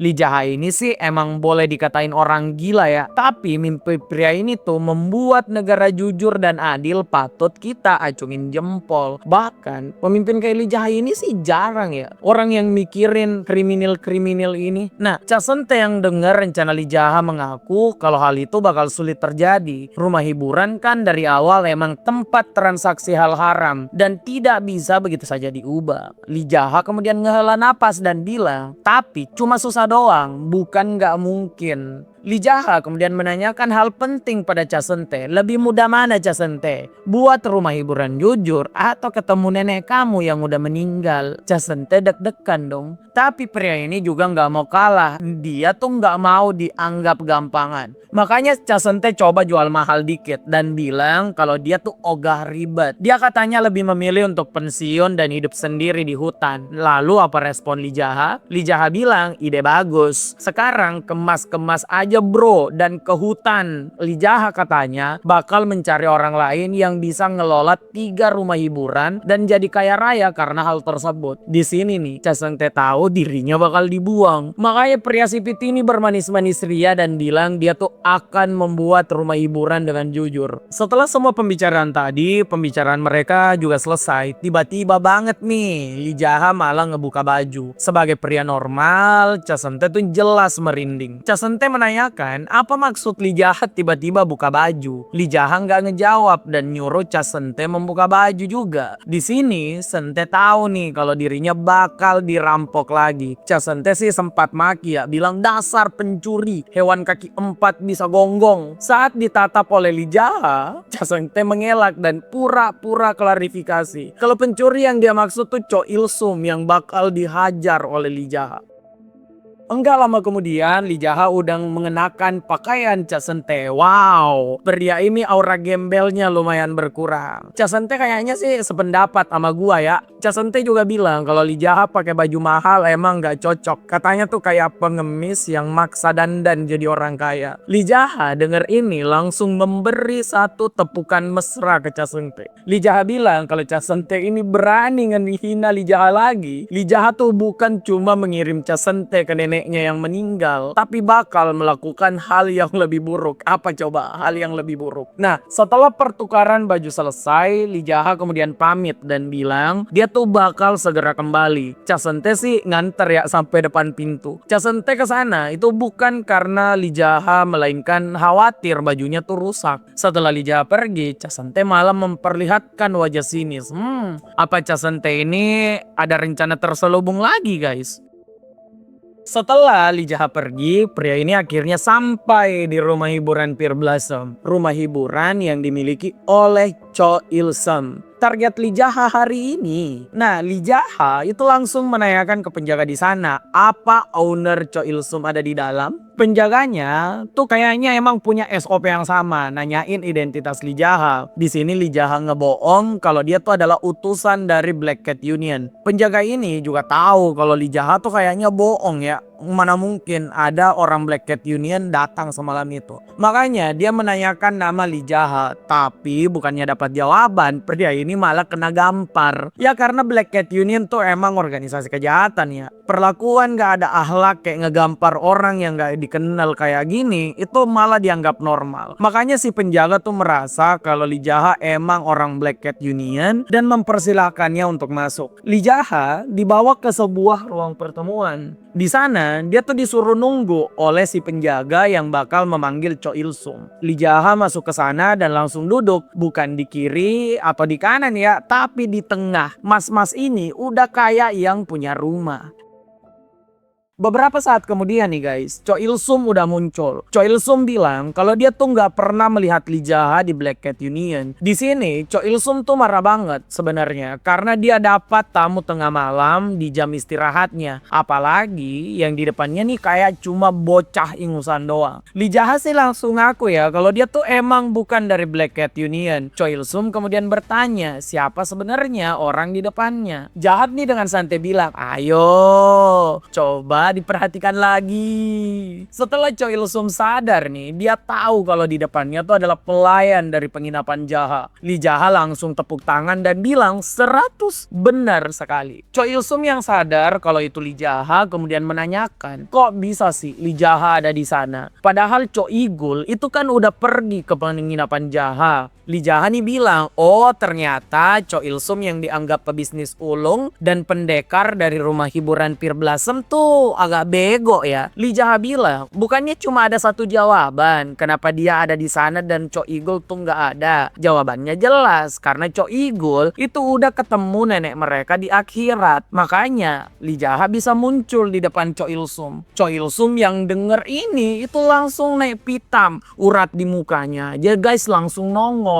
Itu marah atau hipertensi bang? Cho Il-sum yang udah naik darah nih malah keprovok lagi lebih lanjut oleh Lee Jaha. Lee Jaha nih bilang kalau dia tidak membereskan adik Cho Il-sum, tapi adiknya sendiri tuh yang datang buat diberesin. Siapa suruh katanya dia ngebawa pasukan ngegali kubur di rumah orang lain daripada kuburnya mubazir. Lee Jaha katanya lebih memilih tuh buat memasukkan Cho Igul ke sana. Cho Il-sum yang denger adiknya dijadikan pupuk itu langsung aja marah. Cho Il-sum tuh melompat dan langsung menyerang Lee Jaha. Cho Il-sum ternyata tuh seorang pendekar tangan kosong. Jaha sih oke-oke aja ya. Saat Cho Il-sum menyerang, Jaha juga udah siap dengan kuda-kudanya. Keduanya kemudian bertarung energi dalam. Telapak tangan mereka tuh emang gak bersentuhan, tapi energi keduanya tuh bertabrakan dengan dahsyat banget. Dalam beberapa detik kemudian, Cho Il-sum udah kelempar, sedangkan Lee Jaha itu masih duduk santai. Anjay. Nah saat Cho Il-sum terlempar, Lee Jaha langsung meremehkan Cho Il-sum. Provok lagi. Lee Jaha bilang dia nih gak nyangka kalau penjahat kelas kakap di prefektur Ilyang ternyata tuh lemah banget. Cho Il-sum sih gak ada waktu ya untuk nanggepin hinaan tersebut. Cho Il-sum ini tuh kena mental banget guys. Nggak nyangka Lee Jaha bisa memiliki energi dalam yang jauh lebih banyak darinya. Cho Il-sum jelas kaget sih. Beberapa hari lalu kan Lee Jaha ini cuma pelayan penginapan yang lemah doang. Lee Jaha yang melihat keraguan di mata Cho Il-sum kemudian menanyakan kalau Cho Il-sum ragu, maka Lee Jaha yang bakal maju duluan. Lee Jaha nih menerjang dan pertarungan energi dalam kembali dimulai. Di sini sih Cho Il-sum udah nggak punya kesempatan ya. Lee Jaha tuh menghempaskan Cho Il-sum dengan mudah. Cho Il-sum bahkan terkapar sampai di luar ruangan dan langsung batuk-batuk. Choi Il Sum ini sih kayak kebanyakan penjahat sekarat ya. Dia tuh menanyakan, bagaimana bisa kau menjadi begitu kuat dan memiliki teknik energi dalam lebih dariku? Lee Jaha menatap sinis dan langsung mengangkat mesra si Choi Il Sum. Jaha bilang Choi Il Sum ini gak ada urusan dengan teknik bela diri Lee Jaha. Choi Il Sum ini nih bajingan tengik sesungguhnya menurut Lee Jaha yang coba ngatur-ngatur pelayan dan orang rendahan gak boleh belajar bela diri, sedangkan penjahat kayak dia malah boleh. Yang gak masuk akal lah, gak logis bro. Lee Jaha yang masih memegang mesra Choi Il Sum nih kemudian mengatakan kalau Choi Il Sum ini sampah yang emang kotorin prefektur Ilyang. Pria ini udah bertahun-tahun tuh ngejebak, menipu, bahkan membuat bangkrut orang lain untuk kepentingannya sendiri. Pokoknya Choi Il Sum ini sampah masyarakat. Lee Jaha emosi banget ya lihat sampah masyarakat ini. Lebih emosi lagi karena Choi Il Sum ini ternyata lemah banget. Makanya Lee Jaha nih langsung ngebanting Choi Il Sum ke lantai dan membuat pria ini ketemu dengan nenek dan adeknya.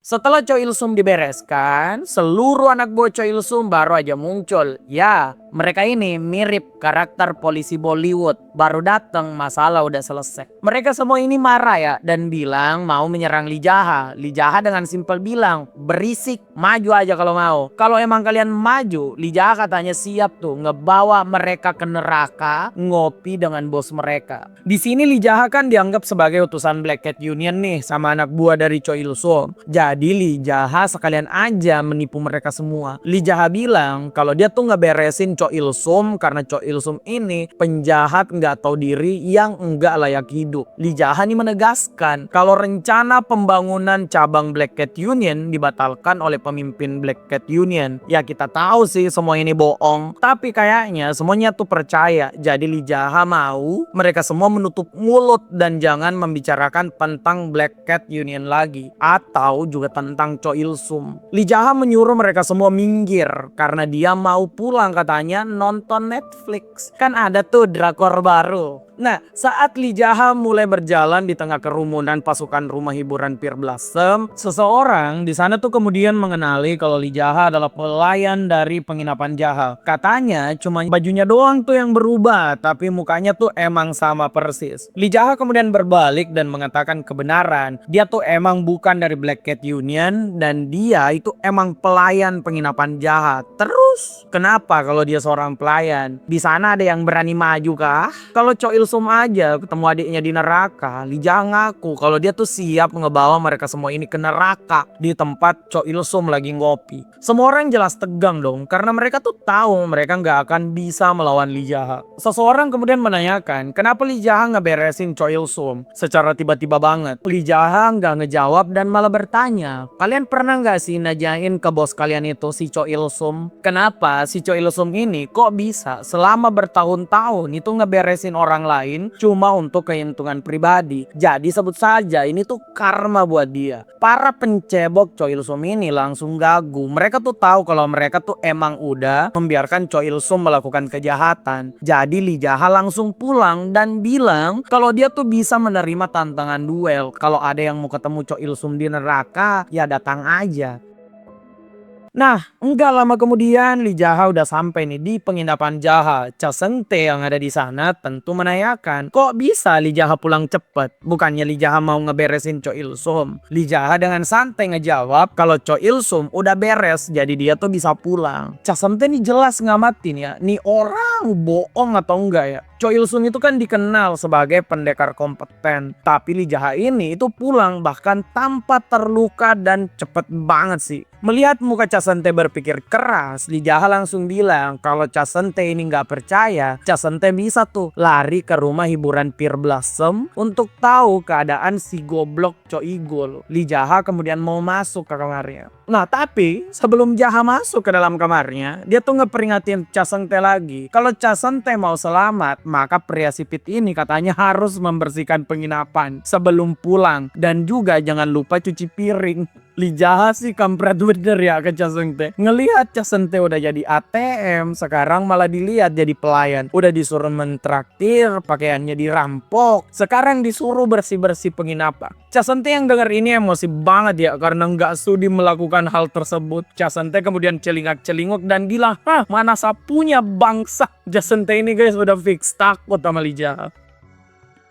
Nah, dari nasib Cha Seung Tae yang bersih-bersih, kita diperlihatkan kondisi Li Jaha dalam kamar. Nah, setelah melawan Choi Il Sung, Li Jaha tuh ternyata juga kaget guys. Karena dia baru sadar kalau dia tuh ternyata naik ranah yang lebih tinggi. Makanya, karena Cho bersaudara tuh udah dia urus, Li Jaha bisa bersantai sebentar nih dan melakukan kultivasi. Li Jaha mau tahu seberapa jauh kekuatannya berkembang. Nggak terasa, Li Jaha udah berkultivasi dari pagi tembus pagi lagi. Keesokan harinya, Prefektur Ilyang tuh udah ramai banget membicarakan kematian dari Cho Il Sung. Dalam rumor tersebut juga disebutkan nama Li Jaha sebagai orang yang mengalahkan Cho Il Sung. Ada yang percaya, ada juga yang nggak percaya. Di tengah semua orang yang membuat rumor satu sama lain, di sana ada Cha Seung Tae yang tersenyum. Cha Seung Tae sih jelas ya merasa dirinya udah cuan banget karena bisa memilih kubu yang akan menang di Prefektur Ilyang. Hari ini Cha Seung Tae lagi-lagi mengunjungi Li Jaha. Lalu bagaimana dengan Li Jaha? Nah, Li Jaha itu udah selesai dengan proses kultivasinya. Li Jaha bilang kalau dia tuh udah menaklukkan Land of Wood dan mendekat ke Land of Darkness. Teknik kultivasi dan power scaling Li Jaha ini guys emang agak unik dan membingungkan. Ranahnya tuh memiliki tingkatan yang menggunakan nama kayak Land of Steel, Land of Wood, Land of Darkness, dan land-land lainnya. Saking uniknya, gua tuh sampai nggak ngerti dan kayaknya ini emang cuma Jaha dan autornya yang ngerti. Ya, balik lagi ke ceritanya. Li Jaha tuh jelas merasa seneng dong dengan apa yang dia capai. Li Jaha percaya kalau dirinya tuh bisa melampaui kekuatannya di kehidupan sebelumnya. Setelah Li Jaha ngecek kekuatannya, Li Jaha juga baru sadar kalau ruangannya tuh udah berantakan banget. Bukan cuma berantakan ya, tapi juga bau bangke. Li Jaha tahu dia nggak cepirit, tapi bau ini tuh datang dari hasil kultivasinya semalaman suntuk. Di dunia murim, naik ranah kayak gini tuh emang sering mengekstrak racun dan kotoran dari dalam tubuh, makanya tuh baunya bangke banget. Saat Li Jaha sadar kalau ruangannya berantakan, Li Jaha kemudian mendengar seseorang berteriak di luar kalau baunya tuh busuk banget. Saat Li Jaha keluar, di sana ternyata udah ada Cha Seung Tae. Cha Seung Tae ini nutup hidung dan mempertanyakan apa yang dilakukan Li Jaha di dalam kamarnya. Mandi cepirit kah bang? Sampai bau bangke kayak gini. Li Jaha yang denger ini itu emosi banget dan mau mukul Cha Seung Tae. Tapi sebelum Jaha bergerak ya, Cha Seung Tae ini udah kabur dan muntah nggak karuan di depan penginapan. Li Jaha sih makin emosi ya, mau ngegampar Cha Seung Tae.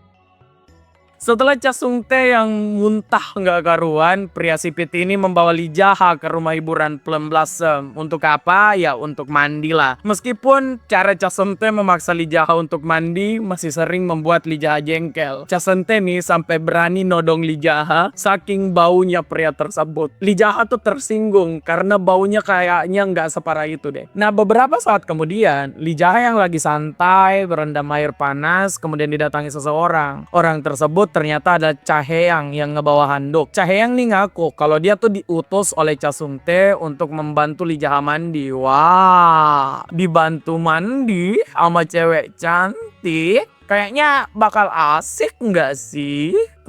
Tapi hal ini tuh nggak terjadi. Li Jaha tuh malah ngusir Cha Hae-yang guys. Cha Hae-yang tuh sampai terkejut karena biasanya perlakuan kayak gini tuh nggak pernah ditolak siapapun di rumah hiburan tersebut. Li Jaha yang lihat Cha Hae-yang kaget dengan sikap Li Jaha kemudian mengatakan satu hal mencengangkan dengan tegas. Li Jaha tuh bilang kalau gadis muda kayak Cha Hae-yang tuh adalah penyambut tamu dan juga pemusik, bukan cewek yang dijual buat menemani lelaki hidung belang melakukan hal yang enggak-enggak. Jadi lain kali Cha Hae-yang tuh harus bisa nolak kalau disuruh Cha Seung Tae menggoda pria seperti dengan tugas membantunya buat mandi. Li Jaha juga bilang dia tuh bakal ngubah bisnis dari rumah hiburan tersebut supaya nggak ada lagi pria hidung belang yang membuat hidup wanita muda kayak Cha Hae-yang tuh jadi rusak. Cha Hae-yang denger ini sih sampai tertegun ya. Kok bisa ada laki-laki yang merasa kalau bisnis esek-esek tuh jelek? Ya adalah kami juga nolak kok. Nah, Chae-young kemudian nunduk dan berterima kasih atas perkataan Lee Jaha. Chae-young tuh juga nggak lupa buat minta maaf atas apa yang terjadi kemarin, di mana rumor Lee Jaha dan Chae-young ngebuat Lee Jaha dihajar. Lee Jaha nih dengan santai bilang kalau Chae-young nggak perlu minta maaf, dan itu kan udah jadi masa lalu. Chae-young langsung keluar tuh dari kamar mandi Lee Jaha. Anjay, pria ini emang gila sih, gentleman-nya nggak karuan banget. Semua pria dewasa sih itu menurut gua harusnya tuh bersikap mirip Lee Jaha guys, yang nolak keras persoalan bisnis esek-esek. Ya kita semua kan punya ibu, nanti punya istri atau anak cewek. Nggak mau dong mereka tuh dijebak bisnis esek-esek kayak apa yang menimpa Chae-young. Balik lagi ke ceritanya, Lee Jaha sih sebenarnya emosi ya dengan Cha Seung-tae karena coba buat memanipulasi Lee Jaha pakai cewek cantik. Hal itu katanya tuh nggak etis, dan lagi pula Lee Jaha tuh nggak bisa digombal dengan cewek cantik. Lee Jaha itu sampai ingat dengan perkataan utusan sekte demonik yang ngeburu dia. Kalau Lee Jaha ini nggak normal karena nggak suka cewek cantik kayak kebanyakan orang. Lee Jaha inget ini itu emosi banget ya, karena Lee Jaha tuh merasa kalau dirinya tuh dituduh belok sama pria tersebut. Padahal Lee Jaha ini tahu kalau dia tuh lelaki normal yang suka cewek. Standar dia aja nih yang katanya ketinggian. Wah, kayak gimana ya standar cewek Lee Jaha ini? Sampai penasaran banget gua. Nah, Lee Jaha melanjutkan dirinya untuk bersantai dan tidak peduli hal lainnya. Namun belum lama santai, keributan udah terjadi lagi. Sekarang malah Cha Seung-tae nih yang muncul. Tapi laporan Cha Seung-tae emang gawat nih guys. Cha Seung-tae tuh ngelaporin kalau penginapan Lee Jaha itu dibakar orang. Lee Jaha yang lagi mandi langsung kaget lah. Di tempat penginapan Jaha, semua orang tuh emang sedang berkumpul melihat penginapan tersebut dibakar. Pelakunya adalah Cho Sam-young, adik paling bungsu dari Cho bersaudara. Pria ini tuh datang jelas untuk menuntut balas atas kematian saudaranya. Cho Sam-young bahkan dengan tegas bilang kalau dia tuh bakal ngeberesin siapa saja yang berusaha melindungi atau menyembunyikan Lee Jaha. Apa? Sembunyi? Dilindungi? Ngawur kau dek. Dari belakang Cho Sam-young tiba-tiba banget nih ada orang yang ngomong, Cho Sam-young ini gila kah ngebakar penginapan di mana kakaknya ditanam di sekitar sana? Ya kita tahu ya, Cho Igul kan ditanam di sana. Saat Cho Sam-young berbalik, belakangnya tuh emang udah ada abang-abangan kita, yaitu Lee Jaha. Cho Sam-young ini emang agak gendeng guys. Cho Sam-young tuh malah nanya siapa pria yang berani teriak saat dia ngomong. Lee Jaha sih emosi ya. Lee Jaha bilang Cho Sam-young ini kayaknya emang rusak otaknya, ngebakar tempat orang tapi enggak mengenal orang tersebut. Cho Sam-young akhirnya sadar nih kalau dia adalah Lee Jaha, pelayan yang udah menyelesaikan Cho Igul dan juga Cho Il-sum. Cho Sam-young nih ternyata nggak datang sendirian guys. Ada seorang pria di dekat Cho Sam-young yang pakai baju hitam. Pria ini tuh bertanya pada Sam-young, apa si Lee Jaha ini nih yang jadi incaran Sam-young? Sam-young membenarkan. Pria ini kemudian menertawakan Cho Sam-young dan dua saudaranya yang udah meninggal. Pria baju hitam ini bilang kalau Cho bersaudara kayaknya sih penuh dengan omong kosong ya. Mau jadi bagian dari Black Cat Union tapi ngeberesin pelayan kurus aja itu nggak bisa. Pria baju hitam ini kemudian bilang kalau dia tuh nggak akan menganggap Cho Sam-young sebagai orang berguna jika si pria baju hitam yang harus turun tangan mengeluarkan pedangnya buat melawan seorang pelayan kayak Lee Jaha. Jadi, jika Cho Sam-young tetap mau mendirikan cabang Black Cat Union di prefektur Ilyang, maka Cho Sam-young tuh harus menyelesaikan Lee Jaha dengan tangannya sendiri. Cho Sam-young langsung kaget dong dengan arahan tersebut, tapi sepertinya dia tuh juga nggak berani menentang pria baju hitam tadi. Lee Jaha yang dengar kalau Cho Sam-young harus melawannya seorang diri, kemudian membual kalau benar Cho Sam-young tuh harus maju sendiri, jangan ngandelin orang lain. Lee Jaha juga bilang kalau mereka berdua itu bakal bertarung sampai ada yang OTW akhirat. Pria baju hitam ini kemudian memuji keberanian Lee Jaha. Pria baju hitam akhirnya memperkenalkan dirinya guys. Namanya tuh Neung Ji-seok, member dari Black Cat Union dari kastil Dark Hurricane. Neung Ji-seok ini mengaku kalau dia nih yang bakal jadi saksi dalam pertarungan Lee Jaha melawan Cho Sam-young. Enggak lama kemudian, keduanya udah berdiri di depan penginapan yang berkobar. Cho Sam-young tegang banget dong, karena tahu kakaknya yang lebih kuat aja tuh diberesin Lee Jaha. Lee Jaha di lain sisi malah memuji si Neng Jiseok. Lee Jaha bilang kalau pria tersebut kayaknya punya otak dikit karena membiarkan Samyung bertarung duluan karena udah jelas si Lee Jiseok ini mau menilai kekuatan Lee Jaha. Tapi menurut Lee Jaha itu nggak masalah. Lee Jaha tuh sekarang berfokus pada Cho Samyung. Lee Jaha tuh menatap dengan tajam yang membuat Cho Samyung merinding. Cho Samyung yang tegang nih bilang ke Lee Jaha untuk menarik pedang. Lee Jaha sih ngaku ya kalau dia tuh nggak sudi menarik pedang melawan pria lemah kayak Cho Samyung. Cho Samyung tuh emosi banget dan langsung menyerang. Ya namanya juga emosi, kadang goblok kan. Lee Jaha melihat pria ini tuh penuh celah dan langsung saja satu genggam masuk ke tulang rusuk Cho Samyung. Saat Cho Samyung gemeter nih, Lee Jaha malah ngeprovok kalau dia tuh belum serius. Cho Samyung kok udah mau nangis? Cho Samyung jelas nggak terima, jadi dia tuh melancarkan serangan lagi. Tapi pria ini sih emang lemah ya. Tangannya tuh ditahan dengan santai oleh Lee Jaha. Sedetik kemudian, pria ini akhirnya ketemu abangnya juga. Lee Jaha menarik pedang dan langsung melakukan serangan penghabisan. Saat Lee Jaha menang, hal ini jelas membuat semua orang tercengang dong. Cho bersaudara ketemu nenek mereka ternyata beneran dilakukan oleh Lee Jaha. Makanya sekarang semua percaya kalau Lee Jaha tuh bukan lagi pelayan yang bisa diajar semua orang karena emang OP banget dalam waktu singkat. Lee Jaha yang selesai dengan Cho Samyung memandangi penginapannya. Lee Jaha sih emosi banget ya, penginapannya dibakar kayak gini. Saat Lee Jaha memandangi penginapannya, Neng Jiseok tuh malah datang memuji Lee Jaha. Kalau Lee Jaha ini hebat dalam ilmu bela diri. Neng Jiseok kemudian balik badan dan bilang dengan kerennya kalau dia tuh bakal pergi dari sana. Kalau Lee Jaha jadi lebih kuat, maka katanya tuh dia bakal bertemu dengan Ning Jiseok lagi. Ya, si Ning Jiseok ini sih ala-ala villain kuat banget ya, yang biasanya tuh bakal membuat pemeran utama mau balas dendam setelah latihan keras. Tapi itu kalau ceritanya pasaran. Kita tahu kalau cerita di sini tuh selalu out of the box. Lee Jaha tuh menghentikan Neng Jiseok dan menanyakan, pria itu mau kemana? Mau kemana lo? Ning Jiseok itu masih mempertahankan dia berlagak sok kuat dan bilang ke Jaha, apa Jaha siap melawan pria kepercayaan Black Cat Union? Jaha denger ini itu makin beringas. Jaha tuh mengacungkan pedang dan bilang, dia nih emang orang gila ya. Dia tuh banyak dikatain gila, tapi Jaha ngaku dia tuh nggak cukup gila membiarkan orang yang membakar penginapannya pulang begitu aja. Jadi Lee Jaha bilang ke Neng Jiseok berhenti sok keras dan bertarung satu lawan satu melawan Lee Jaha. Apa yang dilakukan Neng Jiseok? Apa pria ini mau melawan?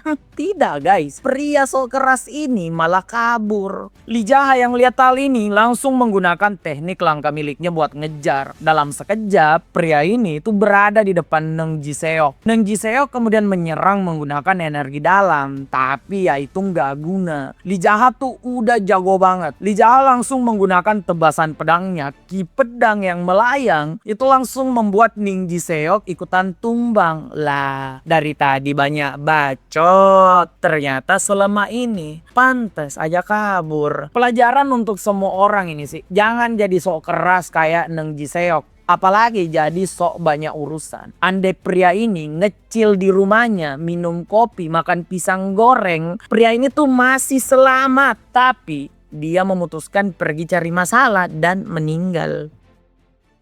Dengan Jaha ngeberesin Cho bersaudara dan juga utusan resmi dari Black Cat Union, masalah Jaha ini kan bakal lebih besar dong. Apa nih yang bakal Jaha lakukan? Penasaran guys? Kita nantikan aja kelanjutan di video berikutnya. Oh iya, ngingetin lagi, kita kan udah ngeluncurin member. Membernya murah, cuma 9.000. Ada juga beberapa konten eksklusif di sana. Semoga kamu bisa support kita lebih jauh guys, supaya channelnya tuh makin panjang umur. Terima kasih yang udah nonton sampai akhir. Bagi kamu yang senang dengan konten obrolan isekai, kita juga punya banyak garapan di playlist. Kamu bisa ngecek semuanya di sana, durasinya udah belasan sampai puluhan jam. Nah untuk sekarang sampai jumpa lagi dan jangan lupa komen, like, share dan subscribe obrolan isekai.